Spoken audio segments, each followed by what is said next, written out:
Linux wasn't born to play games. It was born to study, to work, to create. It was made for those who wanted freedom, control, power, for those seeking an alternative.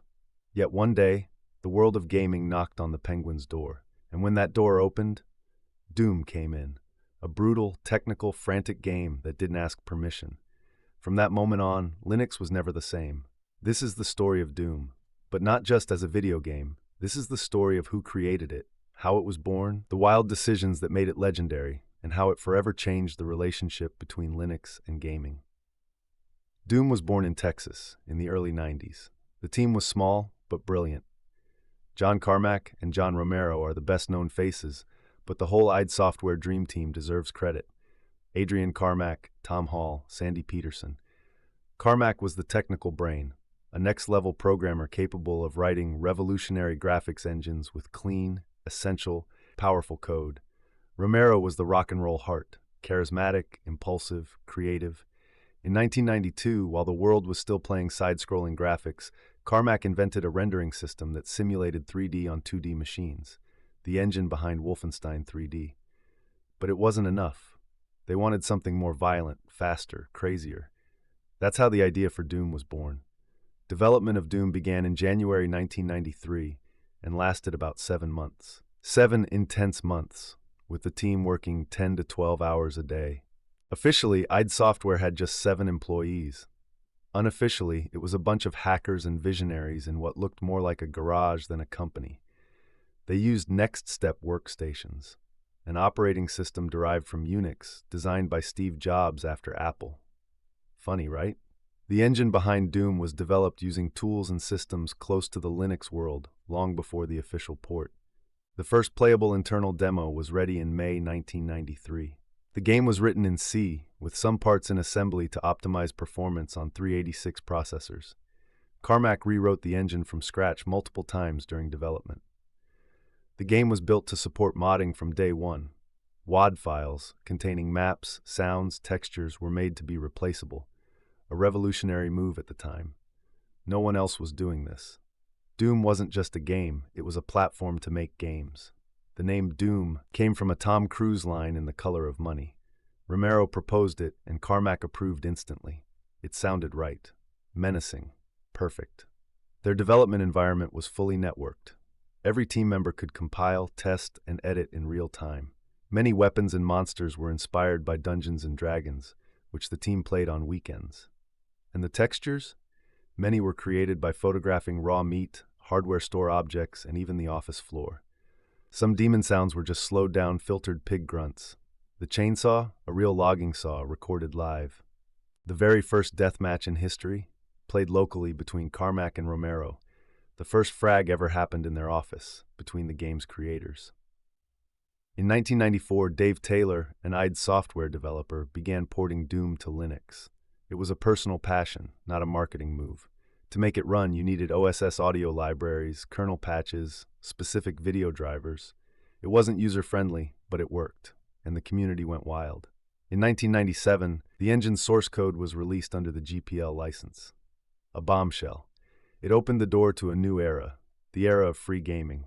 Until then, Linux was synonymous with work, terminals, servers, a system for network admins, engineering students, code warriors.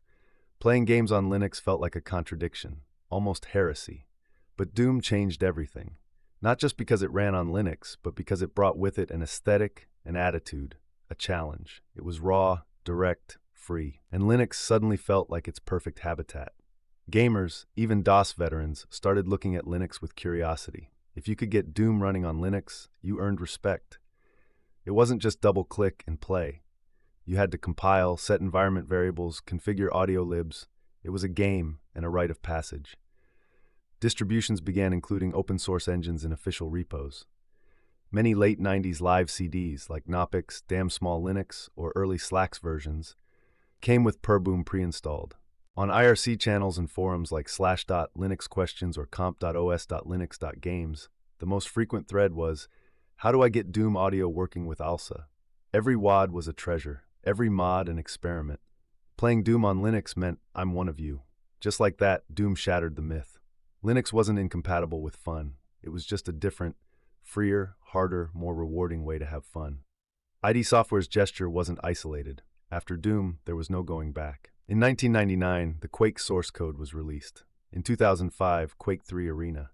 The idea of open-source engines was spreading, and the credit? Largely Doom's. Around the same time, a key player emerged in Linux gaming, Loki Software. Between 1999 and 2001, they ported dozens of commercial titles to Linux: SimCity 3000, Civilization, Call to Power, Heroes of Might and Magic 3, Railroad Tycoon 2, and many more. Their work was made possible thanks to a fundamental library, SDL, Simple Direct Media Layer. SDL was born to ease porting. It became a de facto standard.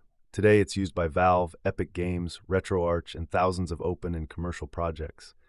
Without Doom, it might never have happened, or not so soon, not so well. But Doom didn't just leave behind code. It left behind a mindset. It proved that games weren't just entertainment. They were code to study, engines to recompile, levels to reinvent. It lit a spark. And in the Linux world, that spark spread everywhere. Every time someone typed the command to compile a Doom engine, they were learning something bigger than just a game. The legacy wasn't just technical, it was cultural. It was an idea. Freedom can be fun too. Chocolate Doom, Parboom, GZ Doom, the engine is everywhere. Doom has been ported to smartwatches, fridges, Wi-Fi light bulbs, printers, literally onto a pregnancy test. It's become a universal benchmark of power, flexibility, and hacker madness. There's a port on modified IBM electronic typewriters, on smart washing machine panels, TI-83 calculators, even a hacked ATM shown at DEF CON. On YouTube, Reddit, and GitHub, videos and guides explode around the global meme. Will it run Doom? And the beauty is, in most cases, the answer is yes. Because the Doom engine is incredibly lightweight, modular, and flexible. All you need is a few kilobytes and some cleverness. But on Linux, Doom feels like home. It's the go-to project for anyone who wants to compile, tweak, and hack. Every line of code is readable, every variable accessible, every file replaceable. And every year, dozens of new mods, textures, forks, and total conversions are released by an unstoppable community. Some turn Doom into a fantasy shooter, others mash it with Super Mario, some place it on Mars with realistic physics, some add ray-traced graphics in real time, and there are those who recreated Doom inside Doom, in a level that emulates the entire original game using scripts alone. Doom is no longer just a video game, it's a common language between developers and gamers. It's an icon of open culture, a rite of passage, living proof that even a 1993 game can still teach, inspire, and entertain. And on Linux, it finds its most natural ground. Because here, more than anywhere else, Doom isn't nostalgia. It's pure freedom, pixel by pixel, frag by frag. This project changed the world of video games, but it did something subtler too. It changed how we see Linux, from a cold system, a server, a terminal, to a place where you can play, experiment, create. Not because some big company allowed it, but because a bunch of mad geniuses in Texas left the code open. And today, every time you run Doom on Linux, you're honoring that decision. You're proving that free software can also be fun. Because the story of free gaming is still being written.